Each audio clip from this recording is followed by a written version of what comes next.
Hola a todos los que nos están viendo.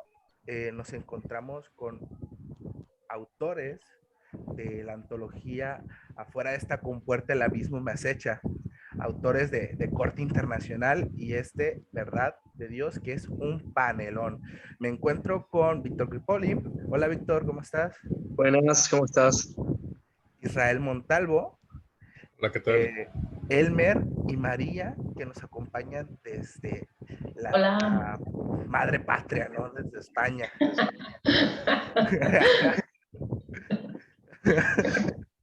Ok, notes el sarcasmo. A veces no se me nota. Y con Paul Darmego. Hola, Paul Dar. Gracias, ¿cómo están? ¿Qué tal? ¿Qué tal? Muy bien. Todos ellos están recopilados en la antología de Ediciones del Olvido, en la cual tuve la fortuna de editar. Y todos ellos son autores de ficción, de ciencia ficción y de horror.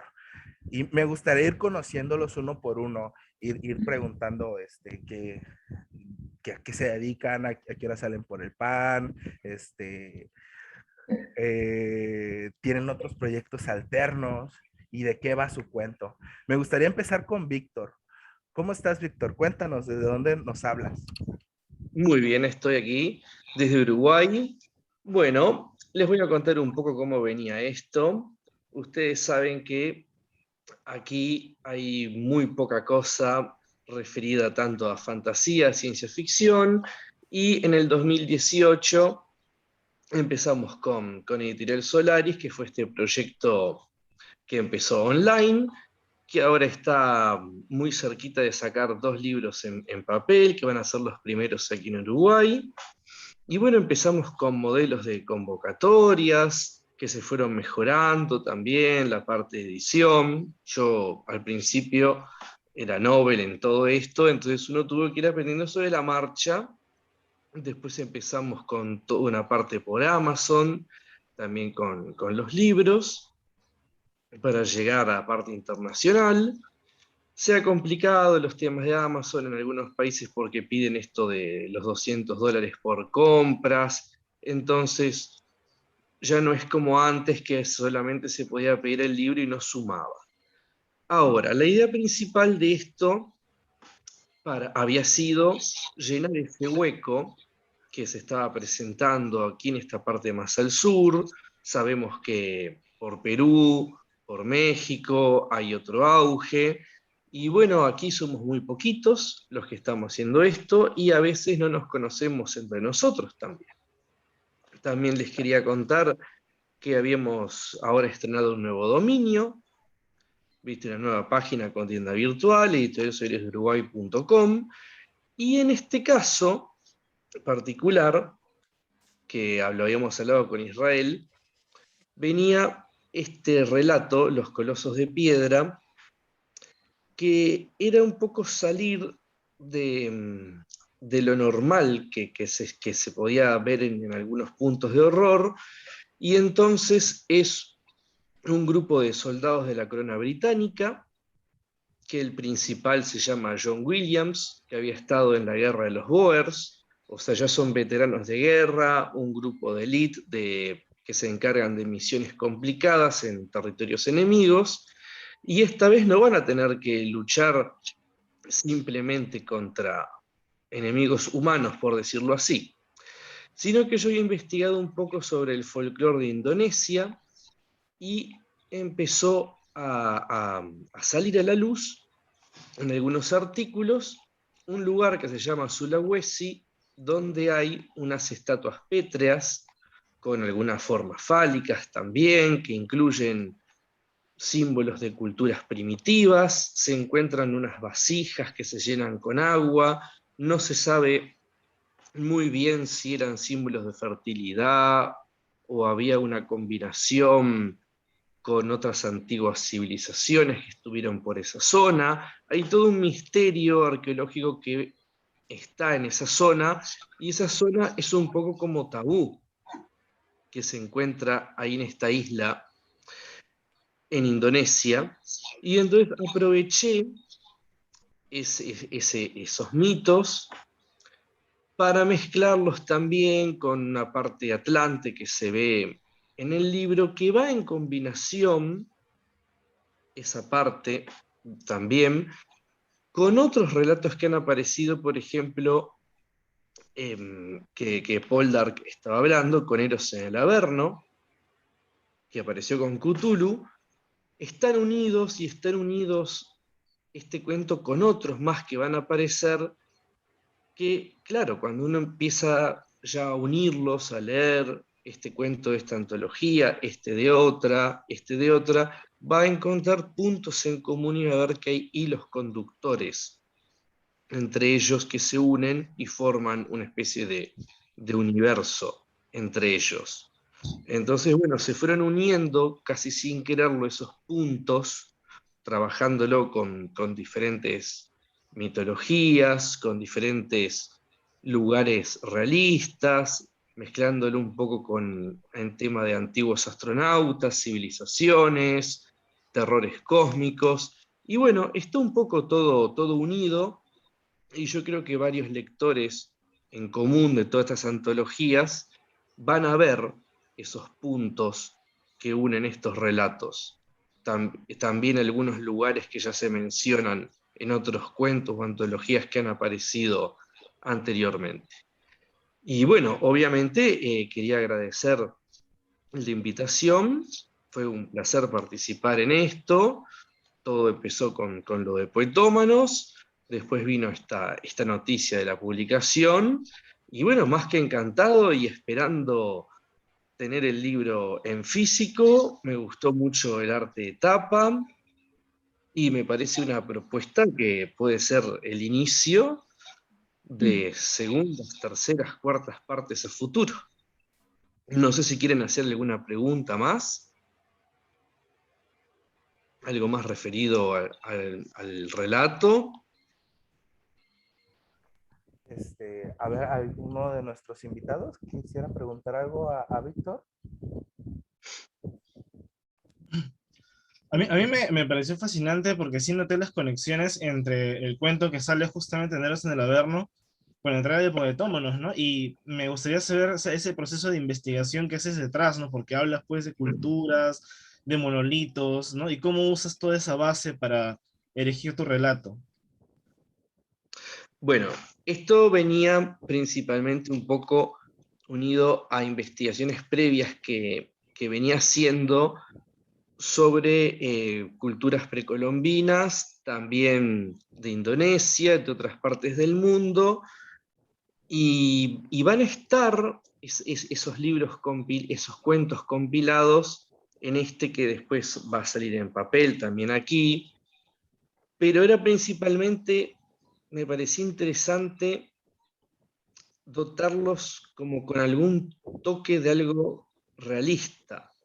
O sea, si una persona viaja a Sulawesi va a encontrar esto. Si una persona viaja a los lugares que hablábamos en la otra antología, va a encontrar también esos cristales de cuarzo que hablábamos en el cuento que apareció en Eros, esos lugares que están ahí. Y ese era por el lado, ¿no? Ir un poco a las antiguas civilizaciones, utilizarlas como puente para esto de unir ciencia ficción, terror y un poco de horror cósmico. O sea, que ese vendría a ser el marco. ¿Viste? Y siempre me había gustado un poco investigar esa parte más como arqueológica para, para dotarlos un poco de ese realismo en algunas partes, y que uno le picara el bichito para investigar por su cuenta esas culturas, esos petroglifos, y agarrar a Google ahora. Antes uno tenía que ir a otros libros y se pusiera a buscar, bueno, ¿qué hay ahí en este lugar? ¿Qué hay aquí en este otro? Va por ese lado también un poco, como una un poco de divulgación. A mí me parece muy interesante esto que dices de la divulgación y, y del intertexto, ¿no? Y, y me parece interesante porque justamente ayer estaba dando un taller de poesía y les decía a los muchachos que mucho de la poesía actual es ver el mundo y es ver la poesía como una investigación científica, o sea, la observación. Y es algo que estoy notando en todo lo que mencionas. Y justamente quería preguntarles a todos ustedes, y principalmente a ti, Víctor, ¿qué tanto es una investigación científica hacer narrativa? ¿O qué tan cercana es esta idea que les mencionaba de la poesía?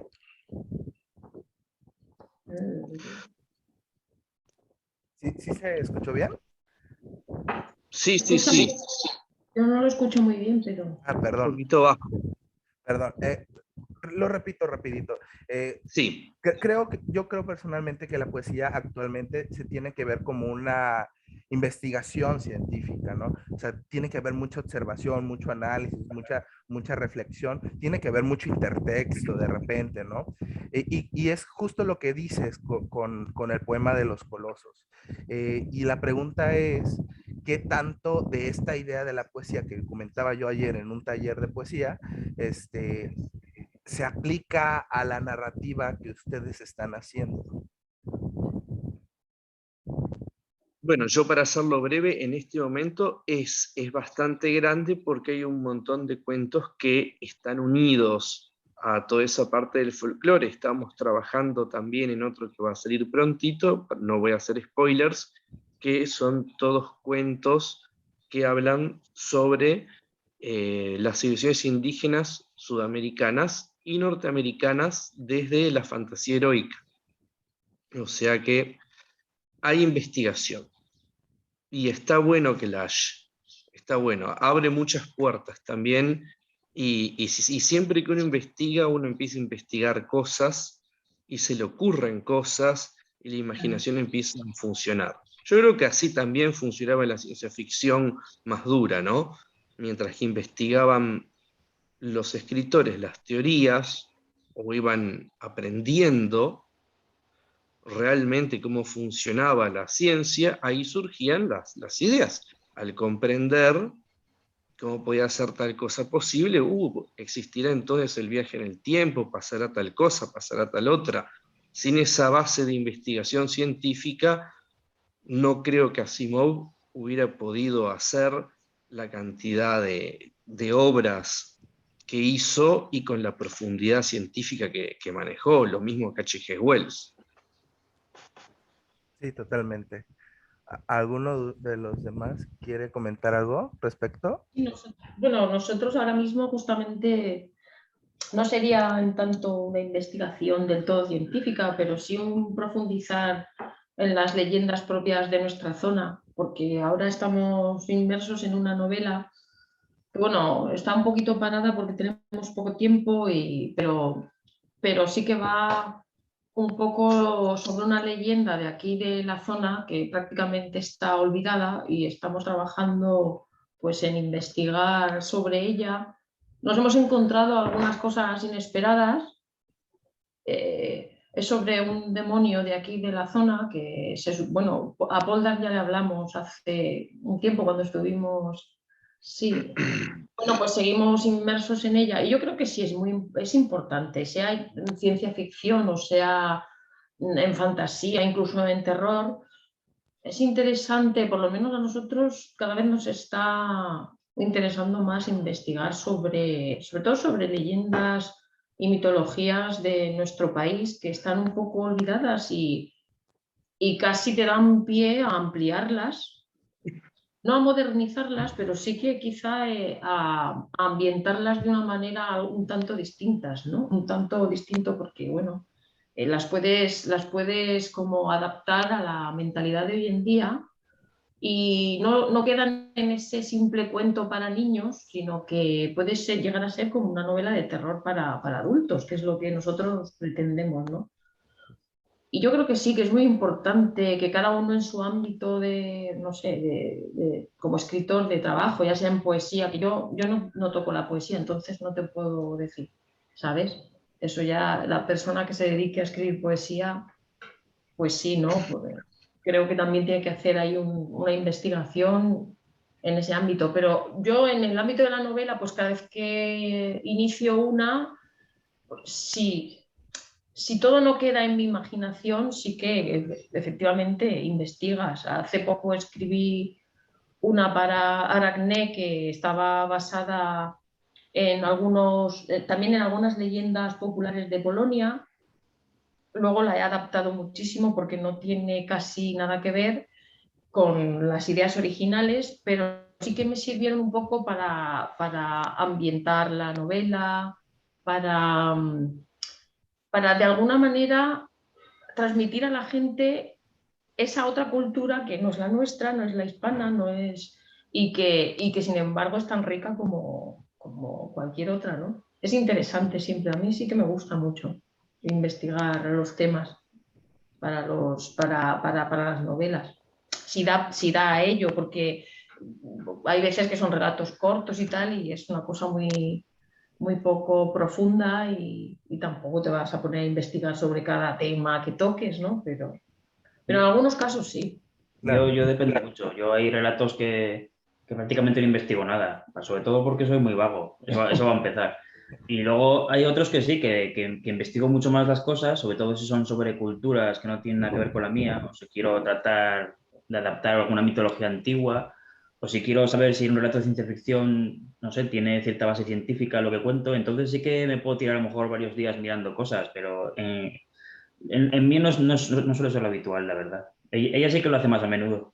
Eso, sí que se inspira más en la investigación que hace. Yo primero, a mí es que se me ocurre más primero qué es lo que quiero contar en el relato y luego, si lo necesito, ya recurro a investigar sobre la marcha mientras estoy escribiendo. Cuando empiezo a ver que tengo problemas, cuando empiezo a ver que hay cosas que no sé o que creo que algo quedaría más verosímil si le añado algo real o una base real, una ambientación auténtica, y pues entonces sí, pero es algo sobre la marcha, no es algo que me plantee normalmente desde el principio, excepto en algunas excepciones, sí. Tengo algunos relatos que el primero que hice fue mirar el tema del que quería hablar. Eso sí que es verdad. Y claro que es importante, desde luego. Un relato que tiene una investigación detrás se nota mucho. se Yo creo que nota sí mogollón, se nota sí. mucho más el trabajo y lo que puede aportar al lector. En eso tiene totalmente razón tanto María como Víctor. O sea, Sí. eso es indudable. Claro. Independientemente de que luego cómo te entretenga, aporta más un relato investigado, desde luego. Sí, sí. Muy bien, muchas gracias. De hecho, me parece interesante esto que dice María de las historias, un poco del folclore, por así decirlo. Y hay alguien acá en México que de hecho está publicada en la antología, que ya está haciendo eso también, con historias de Tepic específicamente. Se llama Daniela Villarreal Grave. Y de hecho, no sé si la hayas leído, Israel, antes, pero tiene una Oye, historia. la conocí por ti porque yo no, ya los chavos, estos chavos que invitaste, participaron en la antología, yo no los conocía. De hecho, Espinosa me gustó mucho, por ejemplo, ¿no? A esta Sí. chava Daniela tampoco la conocía y se me hizo muy buena. Pero no, la verdad, no los conocía, la verdad. Ya vamos a estar presentando con ella.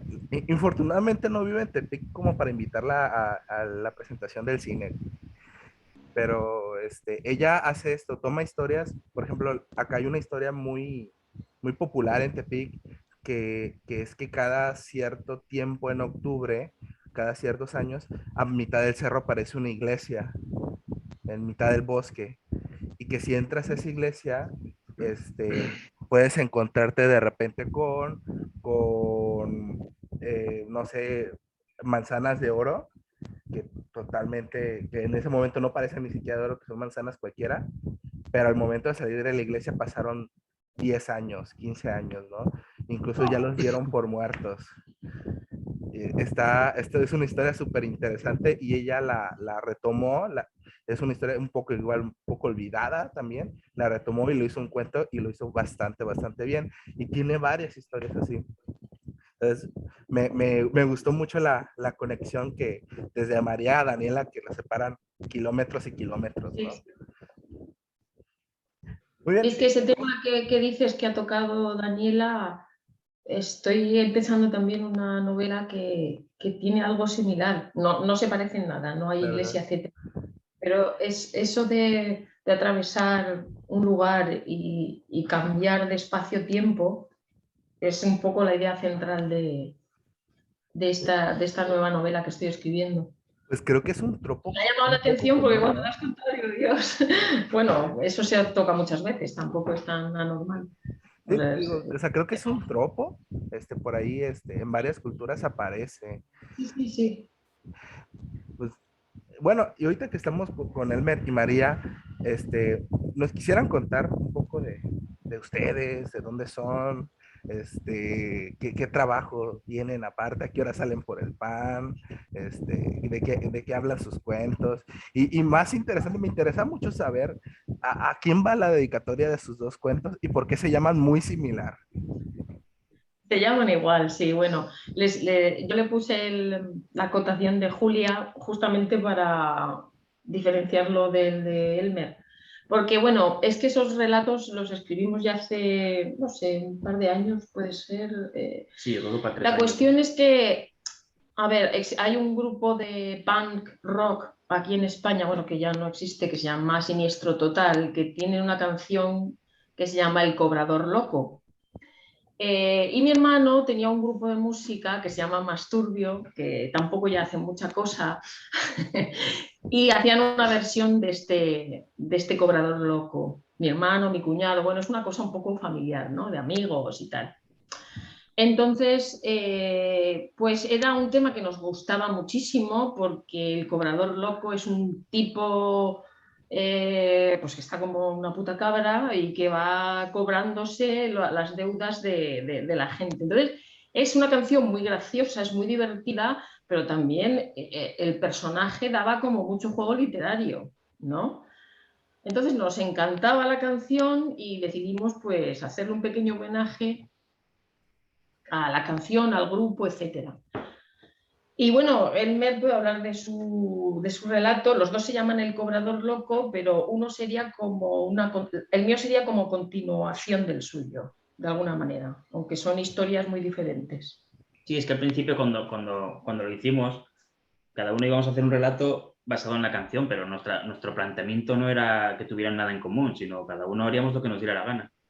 Y yo hice mi relato como complemento de otro que escribí hace un montón de tiempo, de los primeros relatos que hice cuando me dio por escribir. Y el protagonista es una persona que sufre las consecuencias de la ida de pinza del protagonista de otro relato. Y el tipo, pues así descubre una especie de faceta suya que no conocía. O sea, él ya es un miserable, pero digamos que es un miserable del tipo de los que son un sádico psicológico, de que los que le gusta ver a la gente sufrir, pero por el acoso que le permite hacer su trabajo. Y entonces, a raíz de la violencia que ejerce el otro sobre él, pues descubre otro tipo de sadismo, digamos. Y claro, yo desarrollé mi relato en base a eso. Ella lo hizo más bien como un relato como si la criatura fuera una especie de ente ya medio mitológico, con poderes sobrenaturales que acosa a la gente. Pero claro, cuando los terminamos cada uno nos dimos cuenta de que el mío parecía que era el origen de esa criatura mitológica Sí. que a ella se le ocurrió crear. Y por eso al final Claro. puso entre paréntesis lo de Julia como si fuera uno de los casos Porque el suyo un poco es el origen de ese monstruo, de ese ser humano que acaba convirtiéndose en una entidad que persigue a los que adeudan algo, ¿no? Adeudan algo a alguien. Pues como cualquier cobrador del frac. Aquí había una empresa que se llamaba el Cobrador del Frac, que supongo que existe en todos los países con diversos nombres, gente que se dedica a cobrar las deudas, ¿no? Bueno, pues este es el mismo caso, pero se ha convertido en un ente sobrenatural que acosa sin piedad y hasta que consigue hacerse con la deuda, ¿no?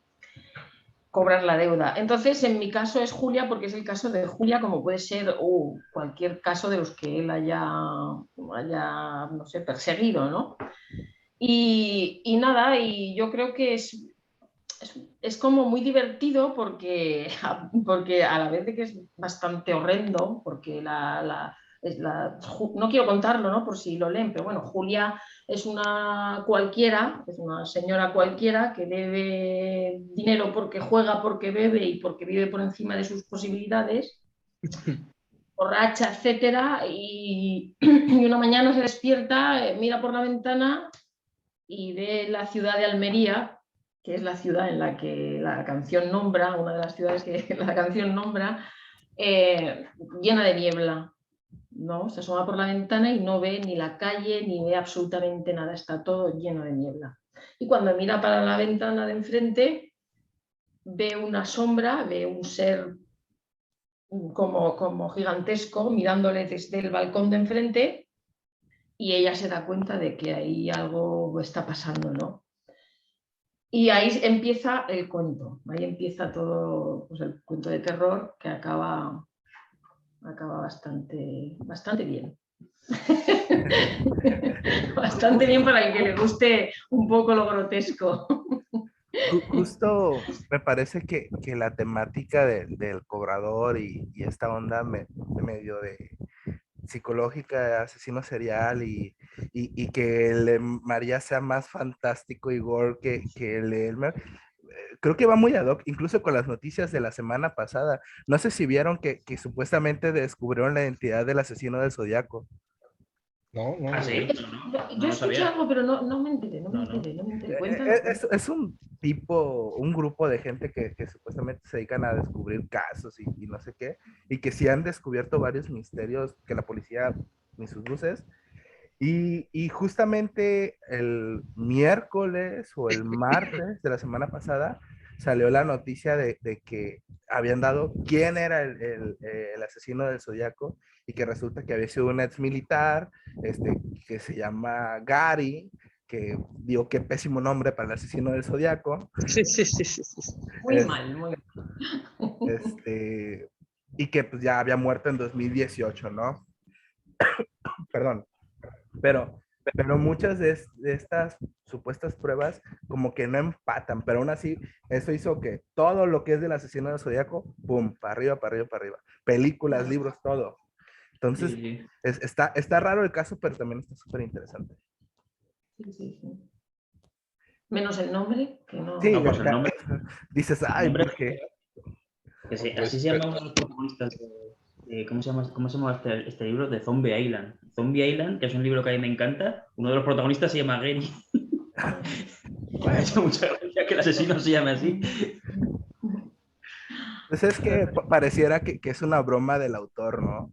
O sea, como este asesino tan temido y tan mítico le vamos a poner un nombre que lo humille, por eso es asesino. Gary.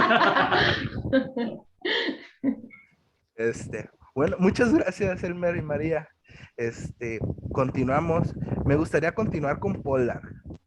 ¿Cómo estás, amigo? ¿Cómo va todo por allá? Bien, bien, ya empezando con la ola de calor, así que estamos más tranquilos, también después de un par de viajes al interior del país, con las ferias de libro, pues no, básicamente, llevando los libros a donde fuese, así que tranquilos, no, estoy muy bien. Muy bien. Cuéntanos sobre dónde vives, qué haces, haces fila para las tortillas, te las trae el tortillero, de qué va tu cuento. Cuéntanos todo, cuéntanos tu vida. A ver, bueno, pues para empezar, soy psicólogo de profesión, psicoterapeuta, y eso en realidad me he dado cuenta que últimamente ha influido mucho en algunos cuentos, sobre todo de ciencia ficción que he sacado. La vez pasada conversaba justo con un colega acerca de ello, acerca de que la investigación psicológica pues permite, ¿no?, descubrir muchas partes del comportamiento, predecir o crear ciertas fórmulas, ¿no? Sabemos que la psicología no es exacta. Y empezamos a revisionar experimentos psicológicos que se hicieron con humanos, ¿no? Sobre todo pues en universidades norteamericanas. Y qué fascinante, sinceramente, ¿no? Bueno, por esa parte creo que empezamos a sacar mucho material para trabajar en un segundo libro de cuentos más adelante. De ahí, pues, ¿qué más? Nada, pues soy papá soltero, así que me parto entre criar a mi hija y escribir, lo cual es súper complicado. Yo trabajo en casa también, ¿no? Y como les decía al inicio de todo, o sea, la pandemia me cayó muy bien porque trabajar desde casa, pues, es un enorme alivio, sinceramente. Así que, nada, por ahí, por ese lado. Mi cuento que tengo en antología es El destino de Leon Ward. Y básicamente de qué va. Bueno, primero que nada es una historia, como lo mencionaba Víctor, acerca de investigación. En este caso, pues en ese entonces estaba investigando sobre los lugares donde hay humanos, pero que sea lo más inhóspito del mundo.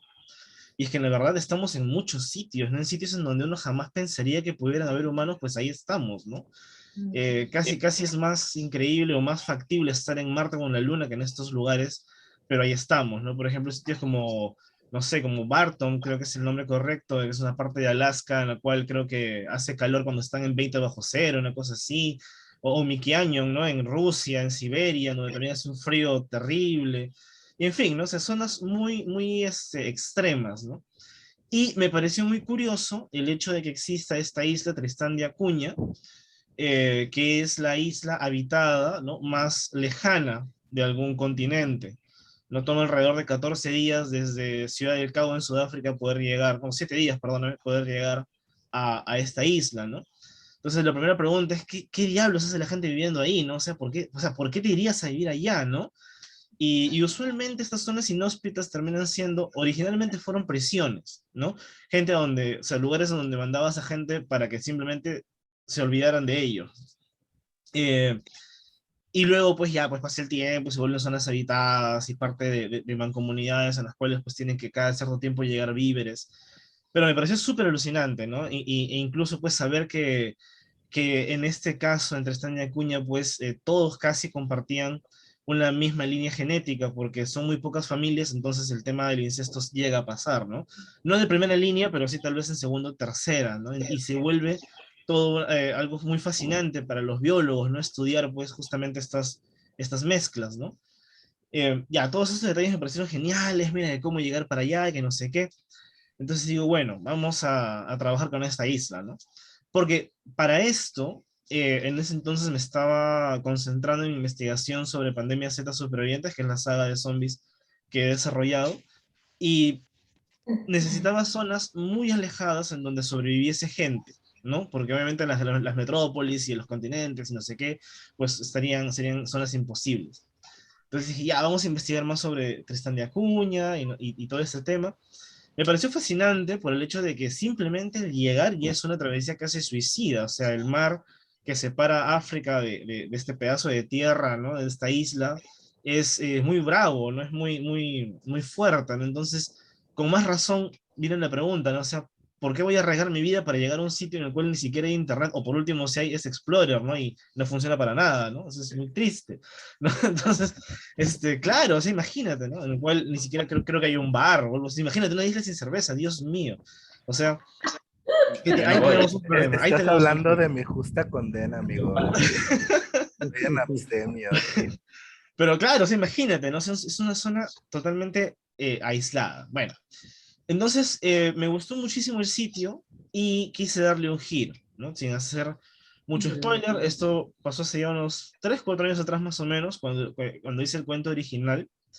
Lo mandé al Círculo de Lovecraft de Amparo Montejano en España, justamente. En ese entonces había una especie de límite de caracteres, de palabras, por lo que el cuento fue una versión muy reducida de todo lo que quería meter. Y afortunadamente quedó en el número 7, si mi memoria no me falla, de Terror en la Mar. Bueno, igualmente un fuerte abrazo a Amparo de Perú. Y luego cuando, años después, yo tenía la intención de hacerlo más largo, incluso Marcia Morales de Editorial Cthulhu aquí en Perú me comentaba que el cuento tenía potencial para hacer una novela corta. Dije, bueno, pero necesitaba como que esa ruedita del hámster, ¿me entiendes? Esa motivación, esa zanahoria para ir detrás y desarrollar más el cuento. Y no había cuándo, hasta que Israel me comenta, ¿no? Que mira, y esto, mando un cuento. Y dije, ya, pues, vamos a decir que esta es la zanahoria que busco, ¿no? Entonces me senté y empecé a ampliar y trabajarlo más y me di cuenta, pues, de muchas cosas que podían cambiar, ¿no? Ahora, el dato sumamente curioso, es que cuando este cuento sale publicado en Círculo de Lovecraft, como te digo, era un 2017, 18 por ahí, no recuerdo bien, mi memoria está un poco frágil. Yo ya tenía poquito más de 30 y pocos, bien, pero hasta ese momento y esto, bueno, no me lancen tomates, nada por el estilo, por favor, yo hasta ese momento no había leído a Lovecraft todavía. Para mí era el Santo Po y se acabó, ¿bien? Entonces no había leído a Lovecraft. Entonces cuando el cuento sale publicado, me escriben y me dicen, oye, ¿qué tal horror cósmico? Y mira estos guiños y no sé qué. Y digo, ¿y qué es eso? ¿No? Entonces, y quedé como un completo papanatas, pero ¿qué es horror cósmico? Y no sé qué, ¿no? me mandan 2, 3 cuentos, y mira que con 2, 3 cuentos dije, pues, y me fui por la colección entera, la narrativa entera de Lovecraft, porque me fascinó, ¿no? Entonces dije, mira, ¿no? Entonces, claro, evidentemente, Lovecraft ha influenciado demasiado en generaciones posteriores, que hoy por hoy, o sea, la idea que yo tuve de que Tristán de Acuña sea una suerte de ser cárnico gigante, enraigado en la tierra, pues en realidad venía de otro lado, ¿no? Pero probablemente esta influencia que yo asumí, a su vez, vino de algo más y rastreando llegábamos a Howard, ¿no? Entonces, o sea, digamos, fue indirecto, ¿no? Que he llegado a esta idea. Entonces, la idea es básicamente que mi protagonista, que curiosamente se llama Leon Ward, ¿no? Como también uno de los personajes de Lovecraft, que tampoco fue adrede, simplemente necesitaba un apellido que Un sonara... plagio. ¿Ah? ¿No será que tendrás alguna reencarnación de Lovecraft o algo así? No sé. Pero bueno, introvertido sí bastante, eso créeme, pero del resto no lo sé. En todo caso, me gustó mucho este apellido y la idea era que esto, ¿no? Que el protagonista tuviese una razón de fuerza para odiar el océano, ¿no? Pero que a su vez esté obligado a tener que cruzarlo. Entonces, la historia, para no hacer mucho spoiler, básicamente es que el tipo tiene un gran conflicto con su padre, que fue un pescador y siempre prefirió el mar a su familia, y a él le parece bastante neurótico que su madre, ya entrada en años, lo abandonó, o sea, no lo dejara, ¿no? Ya dejó su hijo profesional y todo el tema, dijo, bueno, ahora me jubilo, hijo, y se fue donde su papá, pues, ¿no? Entonces eso a él le pareció muy raro, sobre todo porque la madre se va donde el padre, que está entre Tristán y Acuña, ¿no? Y ahí fallece la señora. Entonces, el joven pues se ve impulsado a tener que recorrerse literalmente la mitad del mundo para llegar donde su madre, pero no llega exactamente a Tristán de Acuña, ¿no? O sea, digamos, el viaje dura 7 días, pero 6 días, o sea, un día antes, el barco llega al destino, que es justamente lo que sella su destino, por así decirlo, ¿no? Me gustó mucho, es cierto, gracias a la oportunidad que Israel me brinda de poder, digamos, retomar el cuento y darle más sentido a este tema del destino, porque en el tema de Lovecraft, sobre todo de sus cuentos de horror cósmico, da la impresión de que los protagonistas ya tienen una especie de destino pactado, ¿no? O sea, no importa hacia dónde vayan, de alguna forma todos los caminos van a llevar hacia la locura, ¿no? Por ejemplo, por mencionar la sombra sobre Eastwood, ¿no? Que por más que el sujeto escape de sus raíces, ¿no? En los últimos párrafos te da un vuelco, ¿no? Y te das cuenta que nunca pudo haberse alejado ni refutar su destino. Entonces, la oportunidad de tomar a Liam y darle este vuelco me gustó muchísimo. Eh, y sobre todo, pues, porque es uno de los primeros cuentos que fue publicado, no sé si ya poder decirlo a nivel profesional, si se quiere. Y la idea, más bien, de la, digamos, el grupo sectario, si se quiere, el grupo, eh, claro, casi gregario, ¿no? Lo mismo que tiene Cthulhu y sus adeptos, ¿no? O Dagón y sus hijos y demás. Me gustó muchísimo, entonces lo retomé, recuerdo bien, para un cuento que esta vez, en esa oportunidad, envié más bien a Solaris de Fantasía Oscura, justamente, ¿no? Entonces, que era la primera vez también que escribía Fantasía Oscura, no tenía ni idea qué era eso, tuve que investigar. O sea, eso es lo fascinante. A veces creo yo, eh, no menospreciando, por el contrario, admirando el profesionalismo que demuestra María, que demuestra Víctor de investigar sobremanera. Creo que en cierto aspecto yo veo más como Elmer, ¿no? O sea, la idea viene, la desarrollo, y si digo, pero aquí hay un vacío, empiezo a escarbar en algún lado, ¿no? Ahí me doy cuenta que puedo ampliar el universo, ¿no? Porque es lo que te digo, o sea, yo no sabía que estoy escribiendo horror cósmico hasta que publiqué el cuento, no tenía idea de lo que era fantasía oscura hasta que, gracias a la convocatoria de Solares, tuve que investigar, ¿no?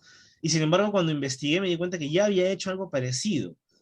Te das cuenta, es como que iba de forma empírica y al final, pues, todos logramos hacer de todo un poco, ¿no? Y hasta ahí. Oye, no, está súper interesante y me hace incluso mucho juego estas referencias directas con Lovecraft, ¿no? Que como lo dices, fueron de alguna forma involuntarias Pero, pero incluso me hace pensar que a lo mejor, ya ves que está esta terapia luego para los fetos de ponerles Mozart, que luego ni funciona. A lo mejor a ti te leían a Lovecraft y lo traes ahí Grabado en la mente. grabado. Ajá. No, es que, como te digo, me pareció fascinante. O sea, por ejemplo, una de mis películas favoritas, ¿no? Es La invasión de los ultracuerpos, ¿no?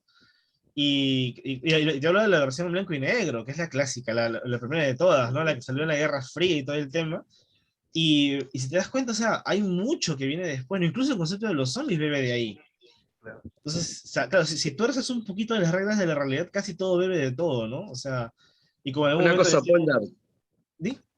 justo que lo que vos decías de Lovecraft, y acá tengo al de Hodgson, de terror marítimo también, Lovecraft lo toma también a él, bueno, es el de la casa en el confín de la tierra, o sea, todos vienen unidos por ese lado. Y siempre ese tema de las islas más alejadas tiene esa aura de misterio y de lugar Claro, en sí, el sí. confín que tiene algo que al mismo tiempo forman, ¿no? Como un grupo tan cerrado. Ahora estaba esta serie Misa de Medianoche en Netflix, me vino justo que también es una isla, ¿no? Siempre ese concepto de isla trae acaparado un montón de cosas muy cercanas a lo de comunidad, y comunidades muy cerradas y estrictas en sus reglas internas. Ujú. Ahora, hay un dato curioso, ¿no? Por ejemplo, perdón, perdón. Adelante, María. No, bueno, digo que también es muy Lovecraftiano el tema del terror profundo al mar. Claro. Es que no es solamente la isla, sino que es una cárcel. Es que las islas son cárceles, a no ser que sea una isla tan gigantesca como Australia, que ahora mismo es una cárcel también. Pero quiero decir que el mar en sí mismo a mí me parece horroroso. Me da mucho más miedo Es el muy mar que el imponente. La espacio. talasofobia, ¿no? Claro. Más, sí, sí, muchísimo Es más, que, ¿no? por ejemplo, es Tiene curioso, por esas ejemplo. profundidades y es una cosa, no sé, inabarcable. Es terrible lo que imaginas que pueda haber ahí dentro. Pues sí. Yo es que lo comprendo, ese terror lo comprendo perfectamente.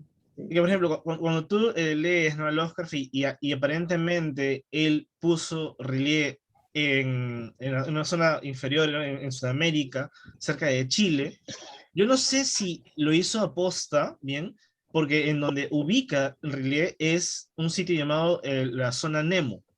Bien, la zona Ajá. Nemo. La zona Nemo es el sitio más inhóspito del mundo. O sea, digamos, es un punto en el mar, que la Tierra más cercana está como a 2000 kilómetros, o sea, tienes la estación espacial más cerca de ti que Sí, algún punto de bueno, Tierra, ¿no? Claro, ¿no? Entonces ahí, por ejemplo, es donde caen todos los desechos espaciales, están programados para que un satélite deje de funcionar y, ¿no?, en su rotación caiga ahí, ¿no? Y claro, o sea, cuando pasas por el punto Nemo, ya se explorar el punto Nemo, y pues no hay nada, solo un montón de algas y pececitos raros y ya está, pero o sea, pero claro, o sea, es que es tan inhóspito, o sea, es horizontes en 360 grados de puro mar, ¿no? Yo me pongo a pensar, tal vez, si en la época de Lovecraft se hubiese descubierto las Marianas, ¿no? Esta fosa de más de 3.000, no, como 3 Monte Everest de cabeza, ahí estaría Cthulhu, ¿sabes? Yo lo pondría ahí, porque sí, sí, sí. solo Claro, 3 claro. personas han llegado a ese sitio, o sea, Sí, imagínate. sí. Ujú. Incluso me hace pensar en si este miedo o esta impotencia ante el mar no será una actitud tribal, no será como estos miedos que traemos incluso desde antes de la historia. Sí. Claro, o sea, Sí, sí. tenemos miedos antropológicos, ¿no? No sé, Elmar, perdón, disculpa. Adelante, María. No, no, yo estaba diciendo que no lo sé. No, no, no. Vas No, por o sea, la... bueno, o sea, sí, tenemos miedos genéticos, ¿no? Antropológicos, ¿no? O sea, hay miedos reflejos que hemos heredado de nuestros antecesores homos, ¿no? Hasta los vestigios primates, ¿no? La oscuridad, por ejemplo, ¿no? O sea, esos miedos se asumen, ¿no? El tema con el mar tiene que ver mucho con el tema de lo que no podemos controlar. O sea, en el aspecto antropológico y en el aspecto psicológico. En el aspecto psicológico, el mar nos da miedo porque es una masa desconocida, ¿no? Y ya los que les decía, ¿no? Que el mayor miedo es lo desconocido, pues, ¿no? Y antropológico porque no somos un animal adaptado al océano, pues. O sea, genético, ¿no? O sea, por evolutivo. Sí, totalmente. Es muy ajeno, sí, es muy ajeno a todo. En el movimiento, no sé, en la visión, en el oído, nuestras percepciones que no están adaptadas. Es algo que te engulle, es como un monstruo en realidad.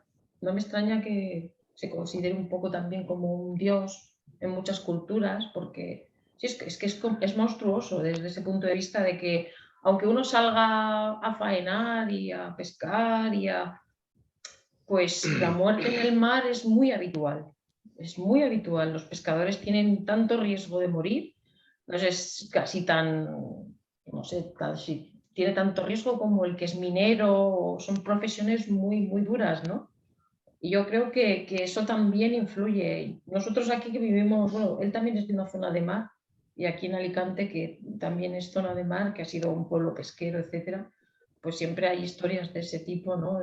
Hay playas que se llaman las playas de los muertos y cosas así, ¿no? Que tienen, no sé, que recuerdan siempre a la muerte, al miedo.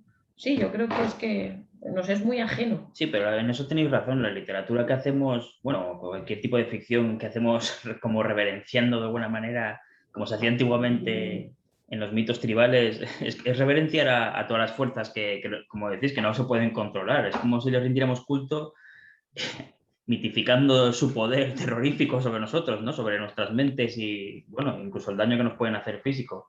Eso sí que es verdad. Es muy Pero ¿qué diferente a lo que sucede? Al encontrarnos con eso, que nos es ajeno, al mismo tiempo que también es un impulso natural del hombre, empezamos a investigarlo.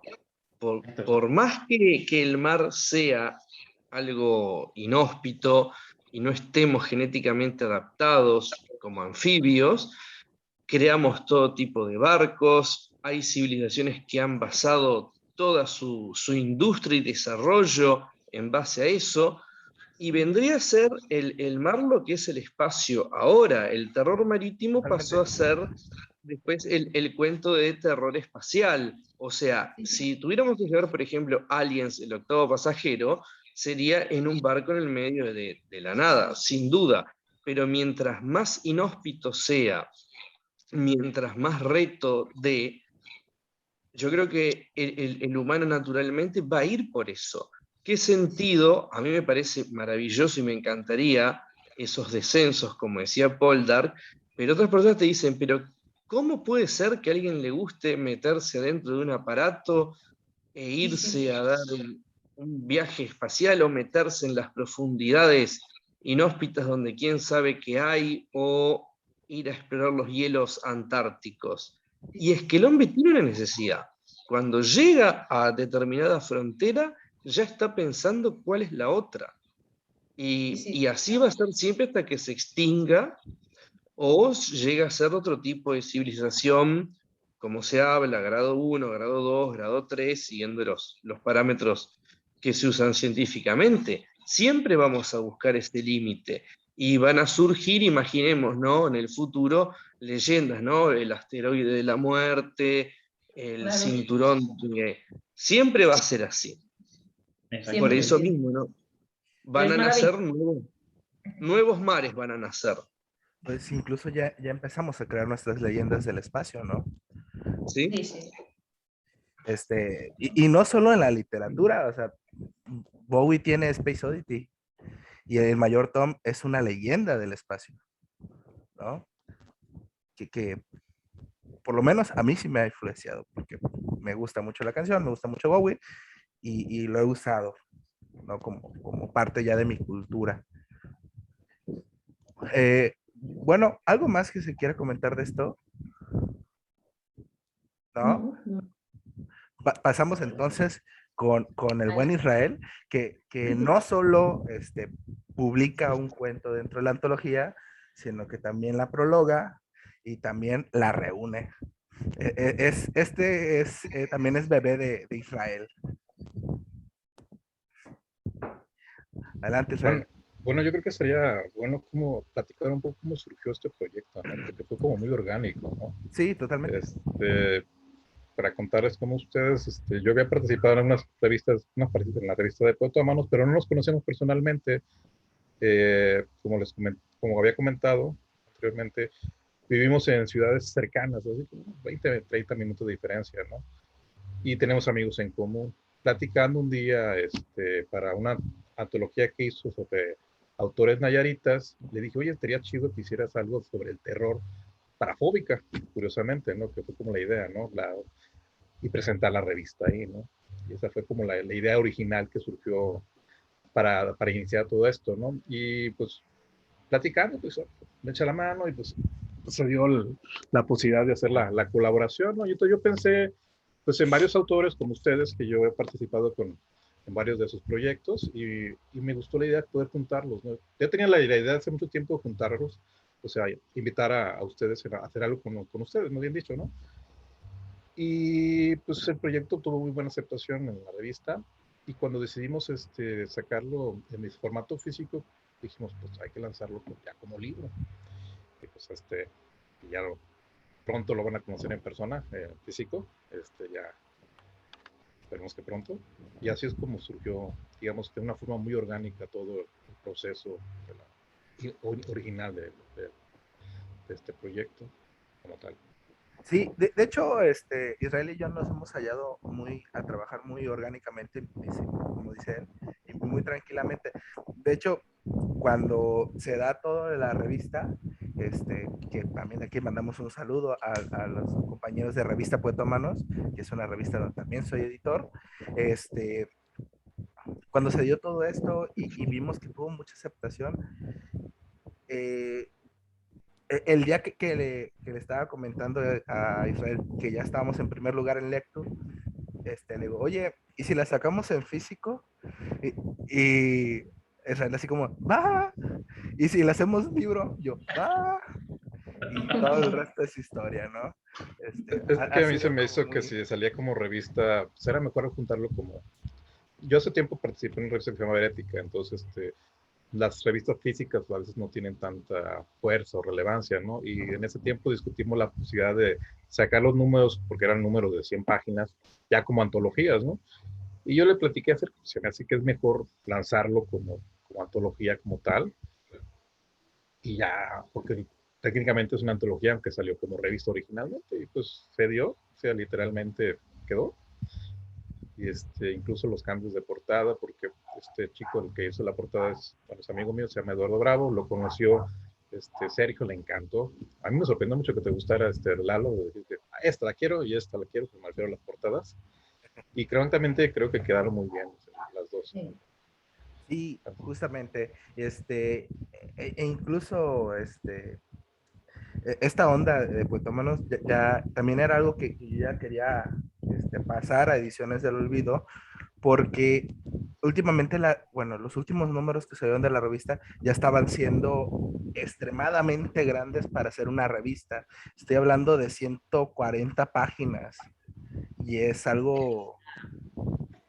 loquísimo y, es irreal para una revista, ¿no? Afortunadamente somos digital.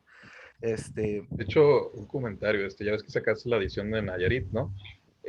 Sergio hizo algo muy curioso que no se ha hecho, que el gobierno o la gente que se encargue de la cultura en el estado donde vivimos no hizo, que fue juntar a todos los autores que hacen narrativa y crear una antología de autores nayaritas. O sea, eso fue como algo que, órale, como que te adelantaste un poco a lo que se está haciendo o no se está haciendo aquí, ¿no? No, es que amigos, si me quedo esperando lo que va a hacer el gobierno, jamás nos van a publicar nada. O sea, sí, o sea, Sí, sí. y yo sé que a veces de repente decir esto en una presentación, pues es un poco escupir hacia el cielo, pero se tiene que decir y se tienen que hacer cosas. Y esa actitud de grilla o de medio contestataria, pues está en Cuetómanos y esa fue la raíz. Y esa va a seguir siendo la raíz. Ahorita estamos reunidos con autores de terror y de ciencia ficción, y qué chingón, pero pues también acá en el estado tenemos muchos abandonados, y no está chido. Y pues volviendo y tratando de salvarme del abismo en el que ya me metí criticando aquí al Estado, es la antología y el trabajo de Eduardo para mí fue totalmente revelador. Y en cuanto vi el beso de Morfeo, que se llama la pintura de la portada, fue así como, claro, esto, ¿no? Porque el beso de Morfeo, aparte de significar un sueño, pues puede significar el sueño profundo, ¿no? La muerte, el abismo. Son temas que terminan por ser tocados. Pero me gustaría que nos platicaras de Beretta, güey. Ay, eso sí. Bueno, yo tengo una obsesión o me interesa mucho las temáticas metaficcionales, o sea, la relación entre ficción y realidad. Y Beretta, pues es un hijo de todo ese rollo, ¿no? Porque es una interacción entre los personajes, o el personaje principal se encuentra su vida relatada en un libro y va encontrando como un guión que lo va siguiendo, ¿no? Y donde se va describiendo a sí mismo, ¿no? En rasgos, la idea de este cuento surge de un proyecto que se llama La Brecha, que espero pronto sacar plenamente, ¿no? Y son cuentos que narran versiones alternas de varios personajes. O sea, el rollo del multiverso ahorita que está muy de moda, ahorita con las películas de Marvel, pero no desde esta perspectiva tan convencional, ¿no? A mí me influenció mucho en su tiempo artistas como Warren Ellis. Ahorita que estamos hablando de la investigación, por ejemplo, a mí me encanta Planetary, que le hizo Warren Ellis. Es una serie que propone teorías de la física cuántica a través de personajes que son antropólogos de la ficción, que van investigando todos los elementos. Empiezan con los pults, por ejemplo, el primer número, y te van planteando lo que es un descubrimiento de la ficción del siglo XX y te van aventando teorías muy complejas, que a veces sí cuesta como que, ay, güey, agarrarle el rollo de que están hablando, ¿no? Te cuento en los últimos números, pero se me hace muy chingón lo que hizo este cuate con la construcción, la realidad y la metaficción y la meta de, bueno, y todo lo que hizo este cuate en este proyecto. Y creo que tiene mucho que ver en lo que traté de hacer, tanto en Beretta como en La Brecha, ¿no? Donde interpreté varias veces a los personajes para ir desarrollando posteriormente esos universos como libros. Esa es la meta principalmente de ese proyecto, ¿no? Muy bien. Esta onda de los multiversos, como tú dices, está muy en boca de todos, pero no solamente ahora, ¿no? Porque incluso creo que hay historias antiquísimas que ya los están mencionando, aunque no los mencionan igual de la misma forma. No sé, no se me ocurre ahorita un ejemplo pronto, pero pues los hay. O incluso esta onda de la iglesia que les comentaba hace rato, esta historia, pues de alguna forma es un multiverso, es un mundo en el que todo pasa súper rápido y cuando regresas al tuyo, a tu realidad, pues pasaron 20, 30 años, ¿no? Bueno, si lo reflejas en los cómics, viene desde los 60, 50, principalmente en DC, y pues, su punto culminante es la crisis infinita de los 80, ¿no? Que es cuando destruyen todos los universos y crean uno solo, ¿no? Por una cuestión editorial. Pero, o sea, realmente no es nuevo, solo se está como reflejando de una forma simple en la cultura general, ¿no? Muy bien, muchas gracias. ¿Alguien quiere preguntarle algo a Israel? Ahorita que lo tenemos en el estrado. No, solo decirle que ya estoy pensando en escenas para Marciano Reyes 2, para que las pueda ilustrar si está disponible. No, tenemos que platicar, porque yo quiero platicar con ustedes sobre esa edición pendiente que tenemos. Yo tengo una propuesta que hacerles luego y luego platicamos. Sí, cuando quieras. Porque tenemos ese rollo ya trazado desde un rato, ¿no? Lo de Marciano Reyes.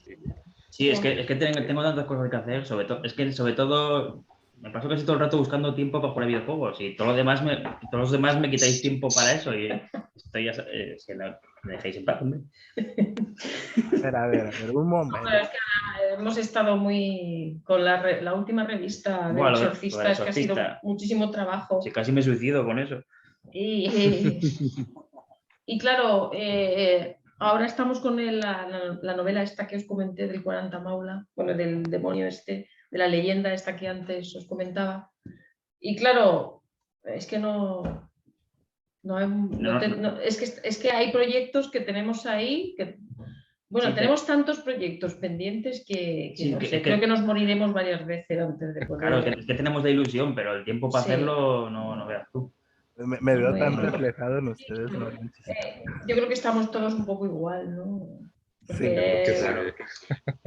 Es como parte del show, ¿no? Parte de este rollo. El interés, que yo cuando alguien me. Bueno, no sé si os pasará a vosotros, pero cuando escucho a escritores que dicen, es que tengo un parón creativo, yo Un digo, bloqueo creativo, sí. un bloqueo, yo ¿Qué digo, cojones eso es no eso? existe ¿Qué para mí. cojones es eso? Yo lo que no tengo es tiempo. Bloqueo creativo. No, ¿qué bloqueo? ¿Qué cojones? ¿Qué me está contando? Hombre, Dame tu tiempo, te lo voy a robar, pero te eso- voy a robar el tiempo. Hombre, pero- para- Le Yo platicaba, entiendo por qué dicen eso, porque es gente que a lo mejor ya vive de la literatura. Imagínate, Sí, puede ser. imaginemos que yo viviera de la literatura, pues yo diría, tengo un bloqueo creativo y me tiraría 4 o 5 años jugando a videojuegos. Y luego cuando me diera la gana ya volvería a escribir. Por eso dicen eso, lo dicen para que les dejen en Puede paz. ser. Nada más que... Yo No, desde hay que que- tengo la editorial y la revista no he tenido bloqueos creativos. ¿A que Claro no? que Igual que No, María. no puedes tenerlo. Es que además, aunque nosotros no hiciéramos nada, solo con lo que nos manda a veces la gente o lo que tiene la gente en mente, ya estaríamos ocupados. Si solo nos dedicáramos a hacer iniciativas para la demás gente, ya no tendríamos tiempo para nada más igual. Sí. Sí, justamente, o sea, he dejado de escribir cosas de Sergio, pero Exacto, no dejo de exacto. escribir, o no dejo de editar, o no dejo de diseñar, ¿no? Sí. Eso nosotros tuvimos una temporada así, ¿eh? Que decidimos cortar con todos los proyectos un poco externos porque no escribíamos nosotros. Sí. Era la revista, los concursos literarios, etcétera, participar en un montón de actividades literarias, pero que no nos dejaban tiempo para escribir. Entonces, claro, cuando encuentras un huequito, dices, bueno, aquí a escribir como un loco. Bueno, porque O no claro, les te lo ha- pasas. A mí me gusta mucho porque es que disfruto, o sea, me lo paso bien, ¿no? Es algo que me divierte mucho, entonces, claro. o no les ha pasado que de repente alguien los lee y saben cómo es su carga laboral y les preguntan, "Ay, ¿en qué momento escribes esto? ¿Cuándo escribes esto?" Y yo, pues en el camión. No, Cuando voy a mí nadie- caminando, voy haciendo notas. a mí nadie me pregunta eso porque a nadie le importa lo que hago. Da igual. Entonces, Pues mira, no te doy el peso. Nosotros con Marciano Reyes pensábamos, pensábamos que lo íbamos a petar porque Te era lo un proyecto juro, ¿eh? acojonante O sea- y no nos ha hecho caso ni Dios. es que no nos hace ni puto caso nadie. Y Marciano Reyes es que es un no, es que te lo pasas de muerte leyéndote eso. Pero es muy difícil. Y entonces, claro, teníamos enseguida la intención de continuar. Pero claro, ya pasó. ¿Qué pasaron, Israel? ¿2 años? Han ya pasado como 2 años. 3, ¿eh? no, fue en el 2018. Pero alto ahí, Lo- cerebritos. No, Cuéntenme pero a también- las personas que nos están viendo, porque yo sí lo sé, pero las personas que nos están viendo, ¿qué es Marciano Reyes? Bueno, yo creo que eso les va a tocar platicarlo a María y a Elmer, porque ellos fueron los que guiaron este proyecto originalmente. No, hombre, pero tú también lo sabes bien. No, Bueno, Marciano Reyes- yo me integré después, pero ustedes empezaron con este proyecto. Marciano Reyes es una novela de ciencia ficción de corte pulp que ideó. El personaje principal, Marciano Reyes, lo ideó Rubén Mesías Cornejo, que al principio era otro miembro de Historias Pulp, Sí. solo que lo fue dejando porque tuvo que buscarse la vida, ¿no? por otras vías, ¿no? O sea, le pasó un poco como a nosotros. El Sí. tiempo que podía dedicar a esto era muy escaso y al final, pues, quedó apartado de esto. Y nosotros, bueno, no es que tampoco tengamos mucho más tiempo, pero tiramos con ello. Y Marciano Reyes, pues él se le ocurrió ese personaje y luego a partir de su creación, que era un personaje bastante irreverente y como psicológicamente, no sé, algo totalmente inexplicable, empezamos a crear para él una especie de mitología alrededor que daba sentido a a su personalidad, porque es una personalidad muy estrambótica. Es que Rubén Mesías Cornejo es un especialista en crear personajes muy idos de la olla. Sí. Y bueno, nosotros le dimos una explicación como podíamos y de paso fuimos creando todo ese mundo. un mundo adaptado a su personalidad, es decir, un mundo Sí. en el que una persona como él realmente pudiera medrar, ¿no? Pudiera prosperar de alguna manera. Aunque tú cuando vas leyendo la novela tampoco te explicas cómo puede prosperar, porque es imposible, pero bueno, lo va consiguiendo. Y tiene la característica de que es una novela que, bueno, hay muchas así, ¿no? Pero que no tiene ningún tipo de contención. O sea, todo lo que ocurre Es desatado, sí. lo más bestia que te puedas imaginar. Hay unos personajes alrededor de Marciano Reyes que son personas lógicas, que tienen una historia detrás. Los verdaderos protagonistas de la historia son los demás. Marciano Reyes es el protagonista de la novela, pero no es el protagonista de ninguna historia. Es un idiota que está ahí, que por algún motivo alguien lo ha mezclado en el asunto y está ahí tocándole los cojones a todos los demás mientras intentan conseguir que todo vaya a buen puerto. Y él va echando por tierra los planes de todos, digamos. Sí. Y básicamente la novela es eso. Bueno, la saga. Sí. Tenemos intención de que sea, pero sí, bueno. Tengo intención de que sea una trilogía de 4 partes. Es ciencia ficción, es ciencia ficción, es pulp, bueno, salen personajes de todo tipo, androides, también hay escenas de sexo.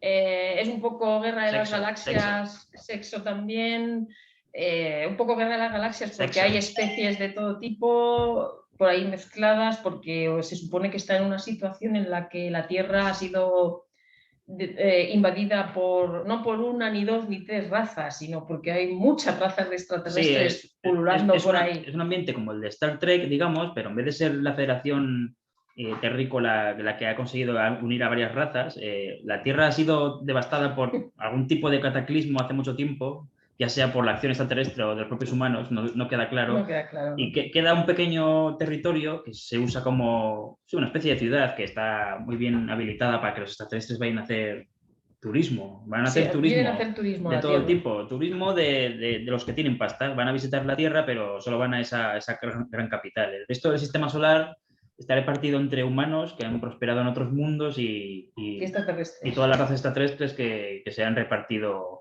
Digamos, hay vida en Marte, hay vida en Venus, o sea, está todo poblado. Venus, Marte, etcétera, está todo completamente poblado. Y bueno, y cuenta con las ilustraciones de Israel Montalvo, que le fuimos, detalló muy bien las escenas que le fuimos escribiendo para incorporar al libro. Es de los pocos libros que tenemos ilustrado por él. Sí. Y pensábamos que la siguiente fuera exactamente igual, claro. Y bueno, eso es. ¿Cómo te ha ido con la ilustración? ¿Perdón? ¿Cómo te ha ido con esa ilustración? Pues fue muy divertido, francamente, el proceso de Marciano. Hay un detalle, no sé si se lo llegué a contar a él, nos llamaría en ese momento. Yo estaba ilustrando al mismo tiempo otro libro. No sé si llegaste a conocer El Mago, que salió de Benítez. Pues hay una versión ilustrada, que yo hice la parte del libro de Marciano. Y con el de, digamos que el de Benítez era un libro más cercano a, será un rollo de magos y digamos más, no exactamente magos en el sentido medieval, sino chamánico, aquí más local en este aspecto. Y me pedía una ilustración muy diferente a la que hacía con Marciano, y con Marciano disfrutaba mucho porque me sentía con más libertad al mismo tiempo en que lo ilustraba, ¿no? Y el otro era como más rígido en ese aspecto, ¿no? Por la idea que me habían planteado, ¿no? Y aparte pues era como tocar ciertos elementos visuales. A mí, por ejemplo, cuando me dicen, no me ponen freno en lo gráfico, en lo visual, en lo grotesco, pues yo feliz, ¿no? Y en este caso, en el otro no, el otro tenía que ser totalmente, era más como, no sé, una referencia X es como la del alquimista de Moebius que ilustró, ¿no? No exactamente en ese rollo, pero algo parecido. Y el otro no, el otro tenía totalmente la libertad y fíjate si tenía libertad que cuando nos pasó las ilustraciones, yo hubo partes, claro, porque yo le dije más o menos cómo quería las escenas, pero luego él hizo más o menos lo que le dio la gana, solo que Marciano Reyes tenía que ser el actor Michael Ironside, o lo más parecido posible. Sí. Es lo único importante. Pero aparte de eso, luego cuando nos pasó las ilustraciones, yo hubo partes del texto que las cambié para que se parecieran más a las ilustraciones, porque dije yo, hostia, si esto tiene que ser como lo ha dibujado Israel, y lo cambiamos para que fuera como lo dibujó él. Hay partes en las que hicimos eso, por eso yo considero que él es el cuarto autor de la novela, en realidad. Sí, de acuerdo. Porque influyó en la narrativa, bastante además. Y en detalle es que este actor que me comentan me gustó mucho los rasgos de él muy fuertes. Los rasgos, sí. Yo lo había visto en varias películas, pero nunca le había puesto Sí. mucho la atención. O sea, creo que nunca me había fijado en él, porque siempre sale de villano, ¿no? Y Sí, es un ya villano. sí, pero como que es un personaje, bueno, tiene una fuerza histriónica muy interesante que a mí me gustó mucho ya cuando lo empecé a desarrollar. Y también la chica que fue Venus, Venus. Me gustó también, y entonces como que eso fue como más orgánico, ¿no? Y lo curioso, pues salió Marciano, y el otro libro hasta ahorita sigue guardado por la pandemia y todo. Sí. Sí, ese libro se iba a publicar a la par, más o menos, de Marciano. Y ya tiene 3 años ahí guardado, y espero que a ver si el año que viene llegase a salir. Porque sí, fue de hecho más largo en ilustraciones y más complejo que el de Marciano, porque hasta les hice 2 versiones, ¿no? De las ilustraciones. Pero en el detalle es que sí, el de Marciano lo disfruté. Luego me tocó hacer un relato, o quise hacer un relato para una... Para Fantasma. Para Fantasma hiciste un relato relacionado con Marciano Reyes, que de hecho explica o sea, ese relato es la auténtica precuela de la novela. Y hay un detalle muy curioso que creo que él y María no sabían, porque yo incluía a uno de mis personajes más emblemáticos, que se llama Yeye, y o André, y es un crossover entre los personajes, por así decirlo, ¿no? Mi personaje tiene muchas similitudes en algunos relatos con Marciano Reyes, un pendejo, y también le pasa cada cosa, es un personaje que se va construyendo a villano, ¿no? Porque no empieza siendo un villano.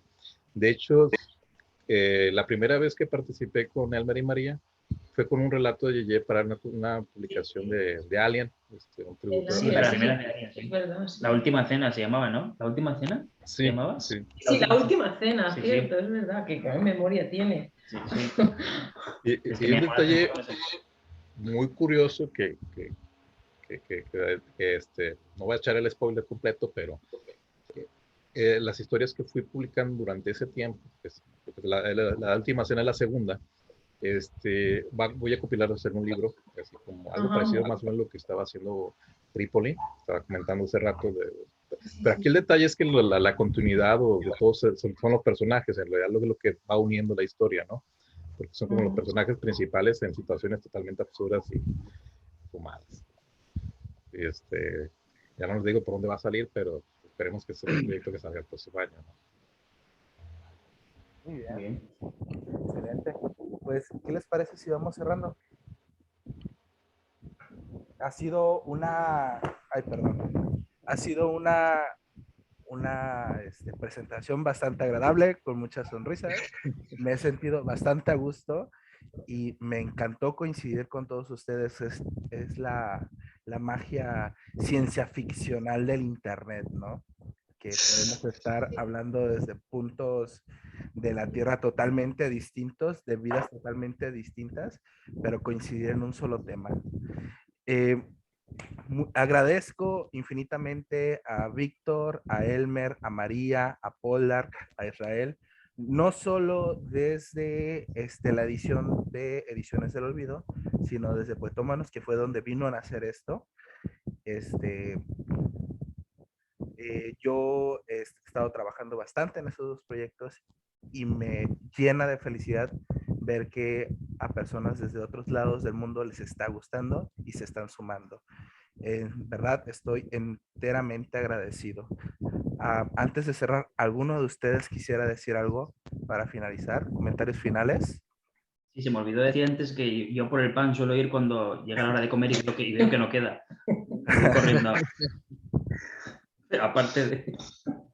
Bueno, Yeye también aparece en la antología que hicimos de fantasía heroica. Sí, de hecho, aparece sí. aparece también otra vez más por ahí. Ahí empecé yo a unir cabos sobre lo que pasaba. Y me estaba recordando ahora lo que estaban diciendo allá los chicos de Pulp, que de cómo la música también influye. Y bueno, y nosotros ahora estuvimos con esto nuevo, que también estuvo en Lecture de metal pesado, o sea que también participa Israel ahí, ¿no? Como la música también es como disparador de relatos y también las ilustraciones. Ya lo habíamos trabajado en la primera Solar Flare, pero cómo son dos cosas que siempre llevan, ¿no? Y siempre la fantasía tuvo mucha ilustración, y si uno se pone a ver cuántos cuentos han salido desde las tapas o ilustraciones desde Conan, o un montón de cosas, deben ser millones de relatos y millones de escritores que han tocado la literatura gracias a las artes plásticas, ¿no? Sí, O a la música. a la música. Y una cosa lleva a la otra, ¿no? Después entonces termina la fantasía haciéndose metal, porque parece que una cosa lleva a la otra, ¿no? Siempre. Y están como todas esas cosas unidas de alguna forma. Sí, sí. Ahí tenemos otra más referencia más a esa especie de multiverso. Bien. Nada más por aquí. ¿Me estás diciendo que existe un Israel verso? Hostia. Creo que el amigo. No voy a decir nada al respecto, pero sí hay algo así.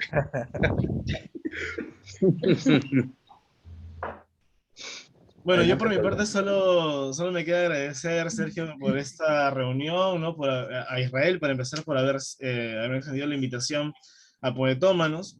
Una preciosa portada, y ahora pues saber que va a salir en físico, que la preventa pues ha sido positiva, pues en realidad me llena de orgullo, y sobre todo porque es bonito esta comunidad, ¿no? O sea, no conozco en persona a ninguno de los presentes, pero he tenido la oportunidad de coincidir con Israel en algunas antologías, ya hemos conversado, estuvo en Ouroboros el año pasado también, gracias también a un concierto que nos brindó, con Historias Pulp, fueron uno de los primeros que incluso antes del Círculo de Lovecraft, ellos me abrieron las puertas, ¿no? Recuerdo bien, con sus pequeñas antologías, ¿no? Que sacaban de microrelatos, ¿no? En la cual puede participar en más de una oportunidad.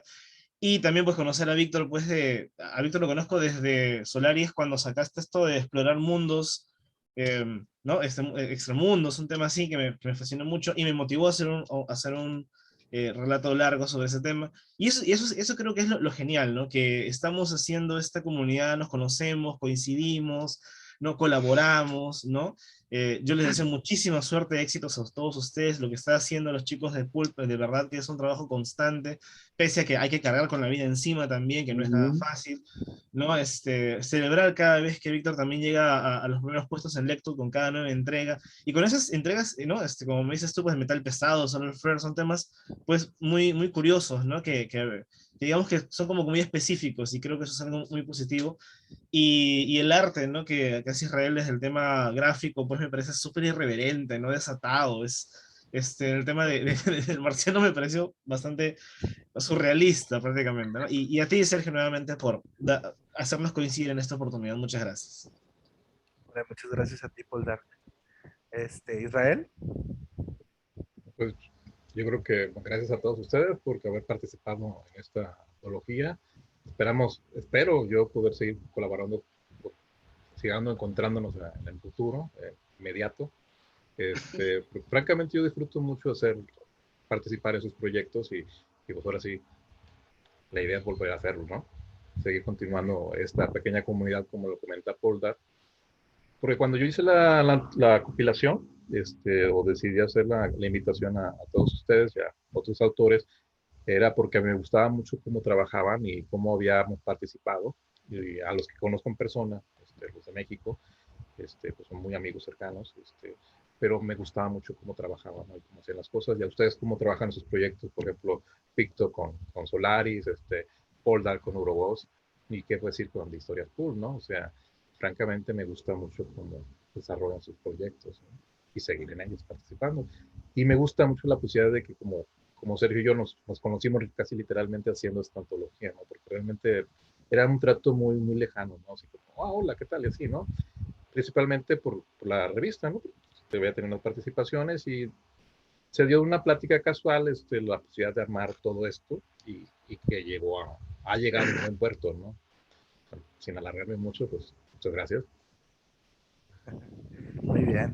Pues también supongo que nada, para cualquier otra revista o cualquier otra acción que queráis realizar, pues estamos aquí, podéis contar con nosotros para lo que queráis y encantados, siempre, vamos, a Poldark lo conocemos muchísimos años, Israel, a Víctor más recientemente, pero igual, ¿no? Encantados, creo que sois grandes artistas todos, escritores y mucho más, porque Israel pues multi tarea, yo no sé cómo lo hace, pero yo a veces digo, cuando lo veo cantando, cuando lo veo pintando, cuando lo veo escribiendo, digo, oh, Dios mío, y yo me quejo, bueno, vale, ahí está Israel, para alumbrar el camino.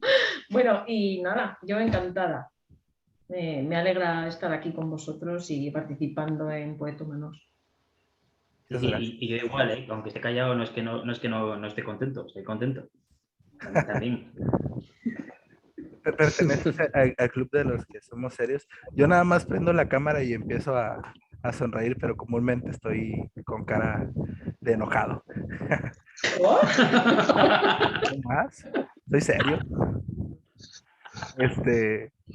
No es cierto. No, yo estoy eternamente agradecido con todos ustedes. Esperamos que sigamos trabajando igual de esta forma. Y sí, es una comunidad muy bonita y es una comunidad muy agradable. La verdad, me he sentido desde que los he conocido, desde que he tenido contacto con ustedes, un trabajo súper agradable y súper buena onda. Y creo que es la mejor forma de hacer cultura y hacer arte del país donde estés. Porque Sí. ya lo mencionaba hace rato. Es que además, ¿Sí? que lo hacemos desinteresadamente, porque lo que decías tú, no tenemos ni apoyo del Estado ni nada. ¿No? Nadie está cobrando subvenciones, ni está cobrando nada, ni ganando nada haciendo esto. Lo hacemos porque nos gusta y porque queremos. Y no hay unión más fuerte que esa, que hacerlo porque nos une ese interés en común, que es cultural, simplemente. No hay ningún otro interés. Bueno, a lo mejor algún interés romántico puede surgir, pero eso ya se irá viendo.